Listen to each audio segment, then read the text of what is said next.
और लालू जी को लग रहा है कहीं ना कहीं मेरे विरासत में सेंध मारी ना हो जाए। और ये अगर पूछिएगा तो ऑन रिकॉर्ड हम बोल सकते हैं कि कन्हैया कुमार जो है जेएनयू के प्रोडक्ट है, तो तेजस्वी से तो तेज रहेंगे।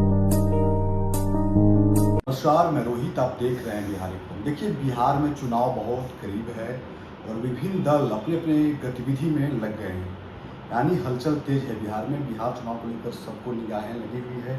हमारे साथ अरवल से भाजपा प्रत्याशी दीपक शर्मा जी हैं। सर, चुनाव बहुत नज़दीक है, आप लोग तैयारी में लगे ही होंगे, और क्या है, कैसा तैयारी चल रहा है? सबसे पहले तो रोहित जी बहुत बहुत धन्यवाद, बिहारी कलम को भी बहुत बहुत धन्यवाद।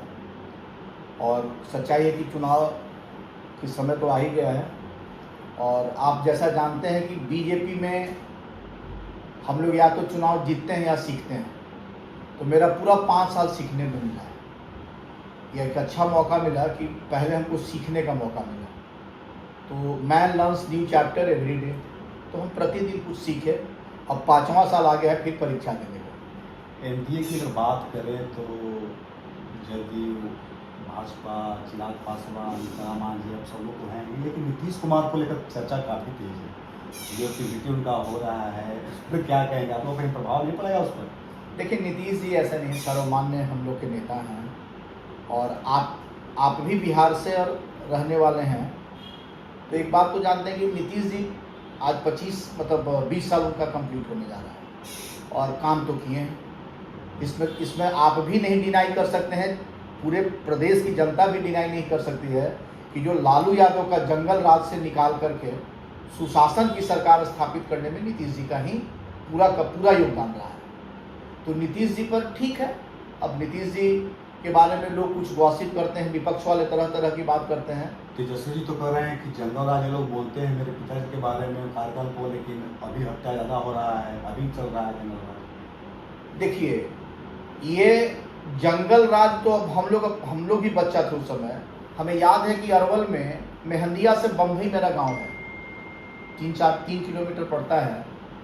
5 बजते बजते कोई शाम में आदमी नहीं मिलता था। आज कहाँ जंगल राज है? घटना कोई रोक नहीं सकता है। घटना हो जाना, हम और आप बैठे हुए हैं, किसी को गोली मार दे यहाँ पे, तो उसमें नीतीश जी क्या करेंगे?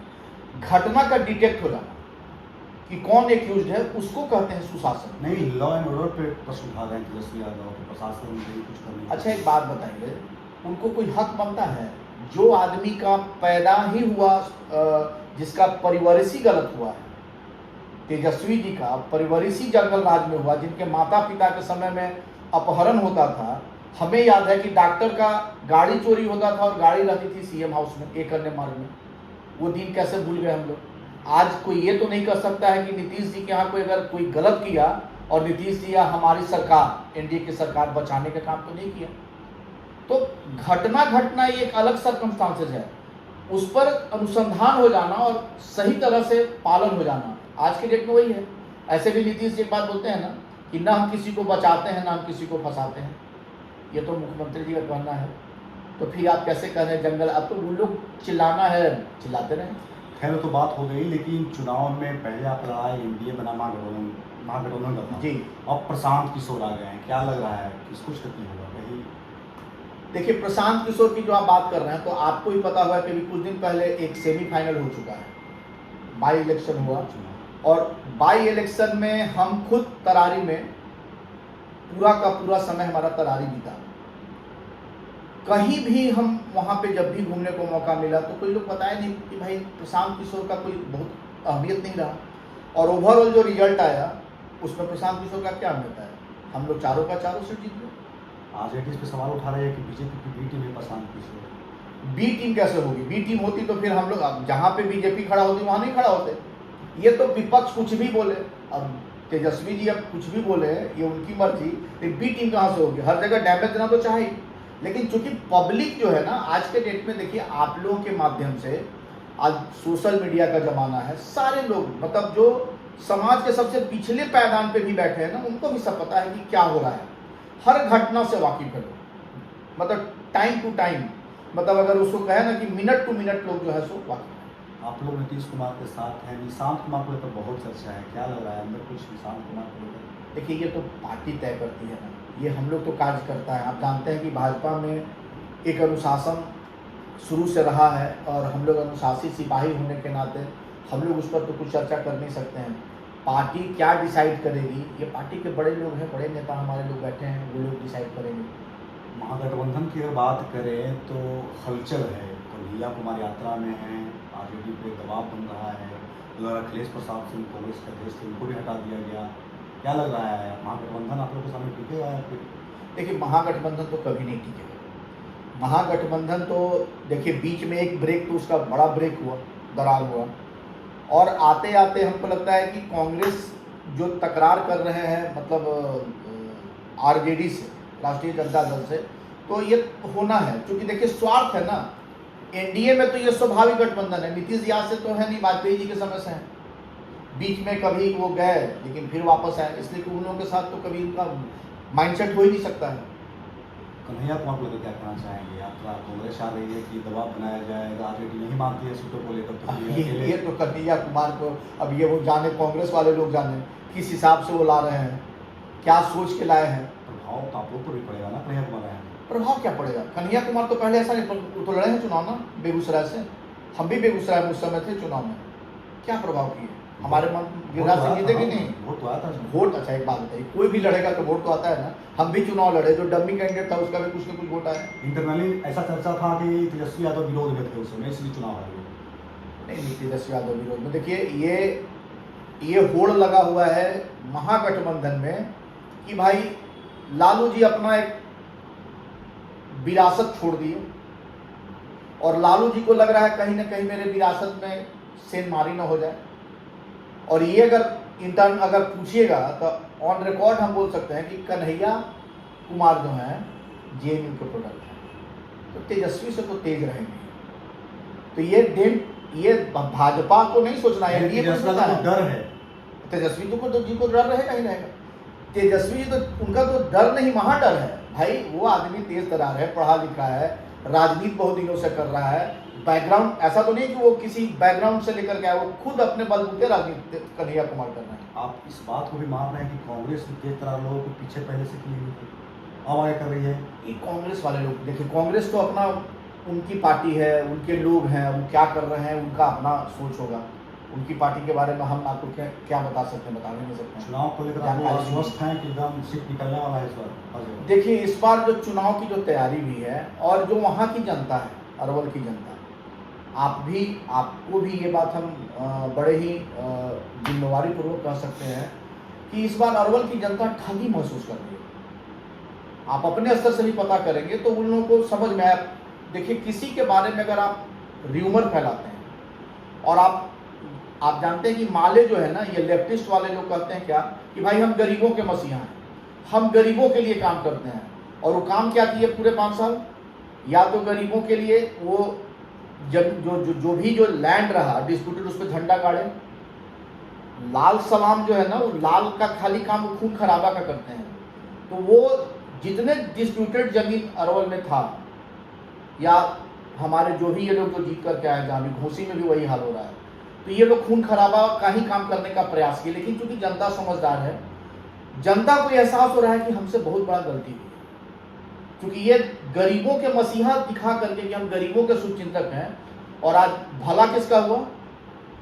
अगर उनका बैंक बैलेंस चेक किया जाए विधायक जी का, तो वो जरूर बढ़ा है, उनका लाइफ स्टाइल जरूर बढ़ा है, गरीबों का कुछ नहीं बढ़ा। काम कुछ नहीं हुआ है, कुछ गरीबों का कोई भला नहीं हुआ है। गरीब जो कल थे उनका अगर आप उठा करके देखिए और बात भी करके पूछिए, तो जो कल गरीब जितना पैसा कमा रहे थे, अगर उनका बढ़ोतरी भी हुआ है तो केंद्र सरकार की जो योजना आई, जो हमारे माननीय प्रधानमंत्री और माननीय मुख्यमंत्री का जो गरीबों के लिए काम कर रहे हैं उस पर आया, उसमें भी ये सेंधमारी करने की कोशिश भरपेट किए हैं। हमारे विधायक जो हैं गरीबों को बरगला करके, क्योंकि अब गरीब समझ गया बात को, क्योंकि अब हम भी तो दिन भर क्षेत्र में ही रहते हैं ना, कहते हैं कि भैया बड़ी गलती हो गई, हमें काहे गलती हो लो भाई, तो कहा कि भैया हमने तो सोच ली है कि भाई गरीब के बड़ी काम करता थी, तो आज तो हमनी के तो वही हाल हो गए। या महानंद जी के कल कुछ न लेता, आज तो अब चेहरो लाल लगा ही देखे में। अरवल पर आप आ गए हैं तो अरवल पे खुल की बात करते हैं, चूँकि आप लोग भी तो सरकार में हैं। बिल्कुल। और वहाँ की सरकार महानंद जी जो विधायक हैं जी। जीते हुए हैं, जी तो सवाल तो आप पे भी उठ सकता है कि आप लोग भी वहाँ काम कर सकते हैं। आखिरकार पूरे अगर बिहार को देखा जाए तो वो काफ़ी पीछे है विकास में। देखिए रोहित जी, अरवल के लिए एक सबसे बड़ा दुर्भाग्य क्या रहा कि अगर आप जब से देश आज़ाद हुआ है ना, तब से अगर आप आज तक उठा के देखिएगा तो अरवल में मैक्सिमम जो भी प्रतिनिधि हुए हैं सब बाहर के हुए हैं। और बाहरी प्रतिनिधि होने का एक बहुत बड़ा ड्रॉबैक हो जाता है। जब तक घर का बेटा, जो दुख और दर्द जो होता है वो घर का बेटा भली भांति समझ सकता है, बाहरी लोग नहीं समझते हैं। बाहर के लोग आएंगे, वही है कि आपको सब्ज बाग दिखाएंगे और वो चले जाएंगे। उसमें कुछ अच्छे लोग होते हैं, कुछ काम भी कर लेंगे, लेकिन ओवरऑल बाहर वाले घर वाले का दर्द नहीं समझते हैं। ये घर का दर्द घर का बेटा ही समझ सकता है। और आज दुर्भाग्य क्या है कि अरवल का विधायक, जहानाबाद का सांसद कोई लोकल नहीं है, दोनों बाहरी हैं। तो वो क्या समझेंगे उस क्षेत्र के बारे में, उसका ज्योग्राफी उनको क्या पता है। आज अरवल में ठीक है सरकार का योजना है। देखिए मेरा एक चीज और कहना है, डबल इंजन की सरकार, सब लोग बोलता है भाई डबल इंजन की सरकार। हमारे अरवल में कहाँ डबल इंजन की सरकार है? फिर भी आप लोग सत्ता में तो है ना। सत्ता में होना और डबल इंजन होना, इसमें बहुत फर्क होता है। आज अगर हमारा अरवल में एनडीए का विधायक होता, सरकार हमारी स्टेट में भी है और सरकार हमारी केंद्र में भी है, तो आज बहुत सारी योजनाएं आती। अब एक एग्जाम्पल दे रहे हैं, अभी हमारी सरकार योजना सो काम नहीं करा पा रहे हैं योजना। अभी बता रहे हैं आपको कि एक योजना, अभी इंडस्ट्रियल एरिया घोषित किया गया है अरवल का, एक पार्ट घोषित हो गया ऑन रिकॉर्ड। कौन सा पार्ट कहाँ पे? ये है आपका कलेर का ब्लॉक पड़ता है और कुछ अरवल का, दोनों को मिलाकर के करीब 500 एकड़ से ऊपर का लैंड है। ठीक है, अब जैसे उसको घोषणा हमारी सरकार करती है, महानंद जी शुरू हो गए उसमें राजनीति करना। उनका वही गंदा राजनीति है, भाई गरीब लोग का ये जमीन है, अब ये कैसे होगा, आप लोग को तो उजाड़ दिया जाएगा। जब महानंद जी जाने के बाद जब हम उन लोगों से मिले, बोले कि भाई अगर कल यहाँ पे कल कारखाना खुलेगा, कल रोजगार बढ़ेगा, आपके बाल बच्चे का भविष्य उज्जवल होगा, कि फिर महानंद जी आपको बरगला रहे हैं, बरगला करके फिर वही अपना रोटी सेकने की तैयारी में है। तो अगर वही मेरी सरकार होती तो उनको मौका नहीं मिलता बरगलाने। अगर हमारी सरकार नहीं, अगर हमारे प्रतिनिधि होते, हमारे दल के, हमारे एनडीए का कोई प्रतिनिधि होगा, तो वो काम ज़्यादा तेजी से वहाँ बढ़ता है। पक्ष में विपक्ष अगर हम की बात करें तो मुख्य समस्या है कि जो भी वहाँ समस्या है, जो भी मुद्दे हैं, उसको निपटाया जाए। आप लोग तो घूमते रहते हैं, विधायक जी हो, आप हो, जो भी हो, ग्राउंड पे जाते होंगे, तो मुख्य मुद्दा क्या है अरवल को लेकर जो विकसित हुआ है? देखिए अरवल का अभी सबसे बड़ा मुद्दा क्या है ना, ये बात हम अपने माध्यम से जो भी होता है सरकार तक पहुंचाने की भी कोशिश किए हैं। एक तो जाम से कराह रही है, विगत 3-4 महीने से काफ़ी जाम है, तो वहाँ की जनता जो है ना करा रही है। एक उसका उपाय होने की बात है। अब देखिए मामला यहाँ आता है कि सड़क का, तो एक टेंडर आने की बात हुई थी, वो टेंडर है भी, पाइपलाइन में है वो, लेकिन चूंकि सासाराम से पहले टेंडर का आपको भी पता होगा, वो टेंडर आ चुका है, तो एक साथ दोनों सड़क पे काम लग जाएगा तो पूरा एरिया डिस्टर्ब हो जाएगा। तो पहले इसको रोक करके उसका काम शुरू हो गया है, उसके बाद ये काम होगा। दूसरा क्या है, यहाँ पे अरवल में जो राजद के सांसद, माले के विधायक, जिसके कारण यहाँ का पूरा चीज अवरुद्ध हो गया है। वहाँ यहाँ देखिए, यहाँ जरूरत है शिक्षा और स्वास्थ्य दोनों में।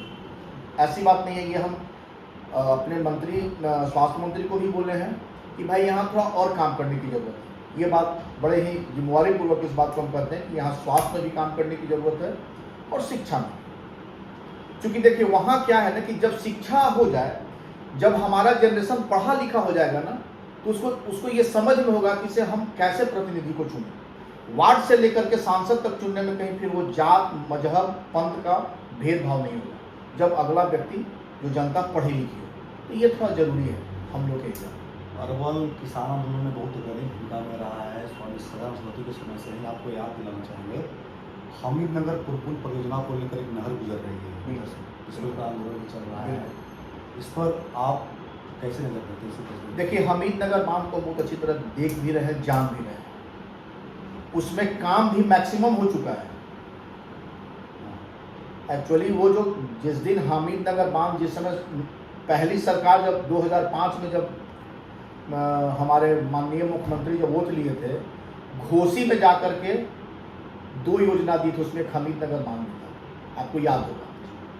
तो हमीद नगर बांध करीब करीब मतलब थोड़ा सा कुछ जो जमीन का हर्डल है बीच में, वही बचा हुआ है। 90% काम हो चुका है, लेकिन मुख्य समस्या है जल का, लोगों को पटवन नहीं मिल पा रहा है। नहीं मिल पा रहा है। हाँ, 14 किलोमीटर तक वो जो हाँ 14 किलोमीटर तो हमारे किसान से ही बात हुई है। इस बात को चूंकि उसमें कुछ डिजाइन का मामला आया है, जो जल संसाधन विभाग में ये बात गई भी है, उसका फाइल भी मूवमेंट हुआ है, उस पर सरकार विचार करने की बात कही भी है। सरकार इस पर बहुत गंभीरता से विचार, क्योंकि कई गांव उस क्षेत्र के हैं जो पैसा नहीं लिए हैं। उनका कहना है कि उचित मुआवजा दिया जाए अगर सरकार जमीन लेती है तो, और पटवन दिया जाए। लेकिन अब सरकार प्रयास कर रही है कि पाइपलाइन से उसको ले जाने के प्रयास में है।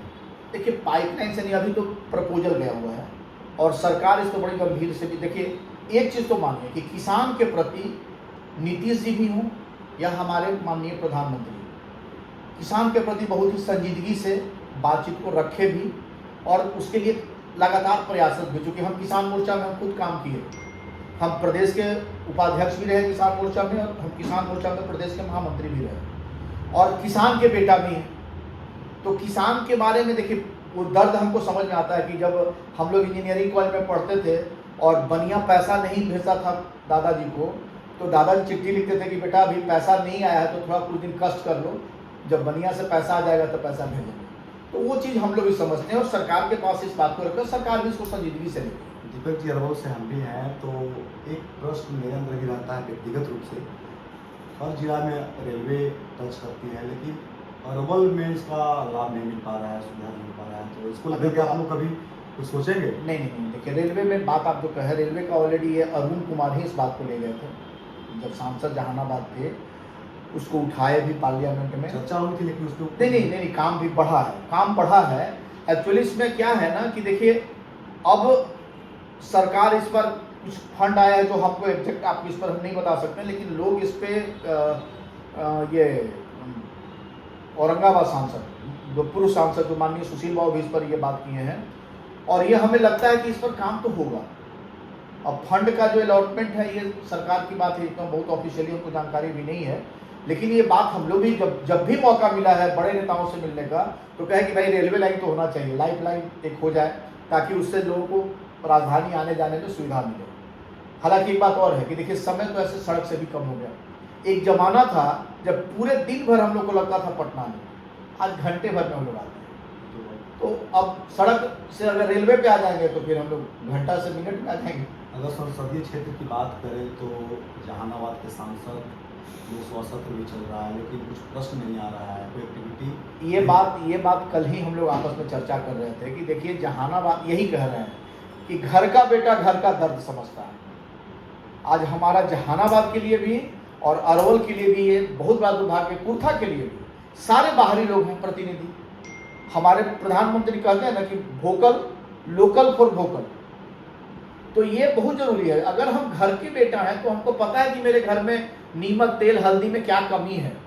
बाहर से आने वाले को क्या पता है कि इस घर में नीमक की जरूरत है, कि तेल का जरूरत है, कितना मसाला लगेगा, वो नहीं पता उसको। वो तो बाहर से आए अपना कुछ काम करके चले गए। इसलिए हम अभी भी कह रहे हैं आपके चैनल के माध्यम से कि लोकल होना बहुत जरूरी है। तो अगले लोकसभा में आप लोग भी तो विकल्प बनने में कहीं बाधा बन रहे हैं गठबंधन होने के नाते।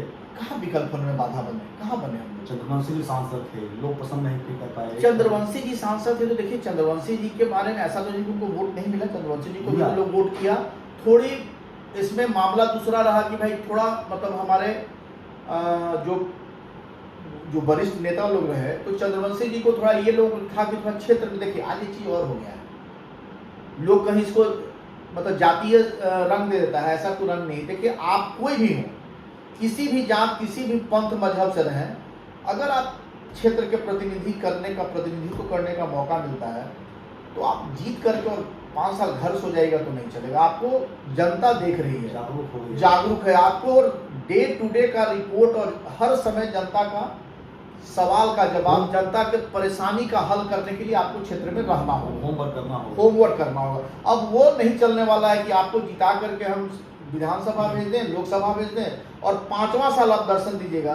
तो चाहे किसी भी दल के हों, किसी भी पार्टी के हों, कोई भी पब्लिक, क्योंकि आजकल पढ़ा लिखा सोशल मीडिया का ज़माना है, सब जानता है। तो कहीं ना कहीं थोड़ी सी चूक हुई है, गलती हुई है हम लोगों से भी, और हमारे बड़े नेता हैं वो ज़्यादा उसके बारे में जानकारी ले सकते हैं। लेकिन ऐसा नहीं है कि चंद्रवंशी जी को वोट नहीं मिला, वोट भी दिया गया, कहीं ना कहीं मिस्टेक तो रहा।